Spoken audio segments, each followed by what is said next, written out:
एक गलत फहमी का इजाला करते हुए बात ख़त्म करता हूँ। हुजूर ने 50 सहाबा किराम को ओहद के मैदान में एक जगह खड़ा कर दिया था और कहा था कि हम शिकस्त खाएं या फतह हो, तुमने यहाँ साबित कदम रहना है।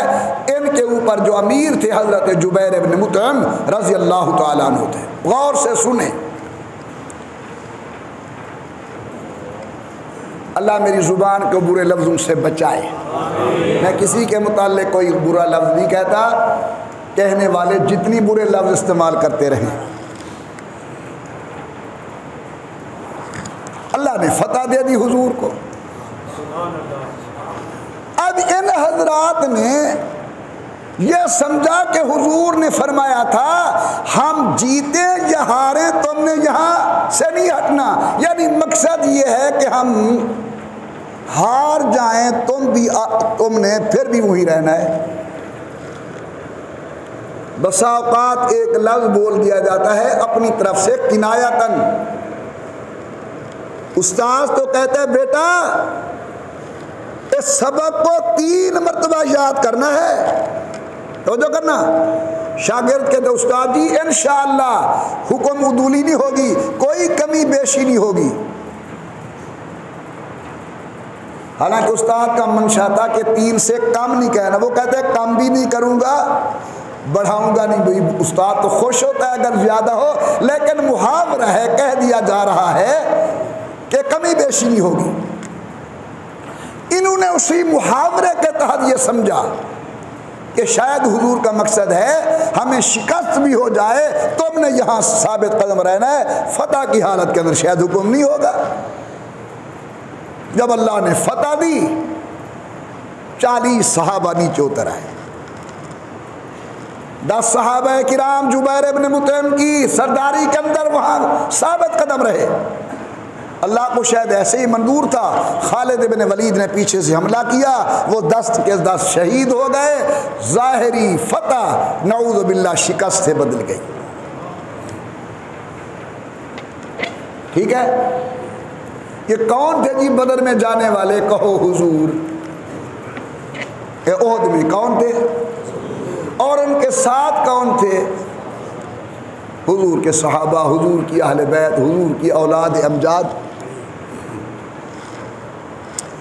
अब इनका फैसला मोहम्मद उमर करेगा, इनका फैसला आप करेंगे या इनका फैसला खुदा करेगा? अल्लाह के नुमाइंदे ने कहा था कि तुमने यहां रहना है, लेकिन वो अपने इज्तिहाद की वजह से उस जगह को छोड़ के नीचे आ गए।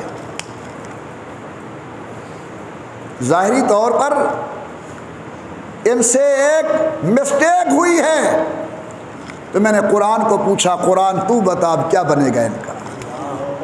सुनिए और गौर से सुनिए।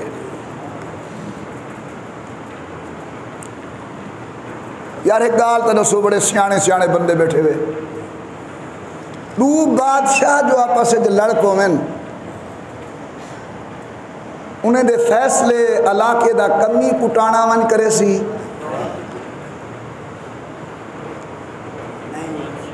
बादशाह दे फैसले बादशाह आप करें दे रहंदे या बादशाह दे अपने करें दे रहंदे ने, कमी कुटाना दखल नहीं गिनता। इसलिए अगर असहाब रसूल का कोई मामला आए ना, तो फिर अबू मिखनफ, लूत इब्न यहया, सैफ इब्न आमिर, तारीखी एतबार से टके के आदमियों को फैसला न बनाओ, कुरान के दरवाजे पे आओ, कुरान तू बता क्या फैसला है। तो परवरदिगार आलम ने बड़ा अजीब इरशाद फरमाया, फरमाया मोहम्मद करीम यार तेरे हैं, जमात मेरी है, क्योंकि कुरान ने कहते उलाई का हिज़्बुल्लाह। अब इनको अपनी जुबान से एक जुमला कहें जो मेरा कुरान है, ठीक है, हो गई कमी कोताही। इनको कह दो वालकद अफ़ा अन्कुम, हमने इनसे तमाम चीजें मुआफ कर दी। वलक़द अफ़ा अन्कुम, खुदा भी मुआफ कर रहा है, मुस्तफ़ा भी मुआफ फरमा रहे हैं। आगे अल्लाह पाक सिर्फ यहीं पर खामोश रहते, फरमाते हैं वल्लाहु ज़ुल फ़ज़्ल अलल मुमिनीन, इनके ईमान में कोई कमी कोताही नहीं। ये पहले भी मोमिन थे, अब भी मोमिन हैं। इनके ईमान का कल भी मैं गवाह था, आज भी मैं गवाह हूँ। लिहाजा साहब रसूल के मामले के अंदर किसी उम्मती को बोलने का हक नहीं है। नबी की आन के मसले के अंदर किसी उम्मती को बोलने का हक नहीं है। यह तारीख के गलत किस्से पढ़कर अगर खुदा न खास्ता इन नफूस कुदसिया पर जबान दराजी का राह निकल पड़ा तो फिर नबी के सहाब महफूज रह सकते हैं, नबी की औलाद महफूज रह सकती है। हम दोनों दरवाज़ों के नौकर हैं। सिद्दीक़ अली की शान बढ़े, हमारा ईमान बढ़े। हसनैन के कदमों के साथ लगी ही जूती के साथ मेरे ईमान का ताल्लुक है। ज़हरा के दरवाजे का मैं नौकर हूँ। हमने दोनों दरवाज़ों की इज्जत करनी है, दोनों का एहतराम करना है, दोनों को वैसे ही मानना है जिस तरह खुदा कहे, जिस तरह मोहम्मद मुस्तफ़ा कहे।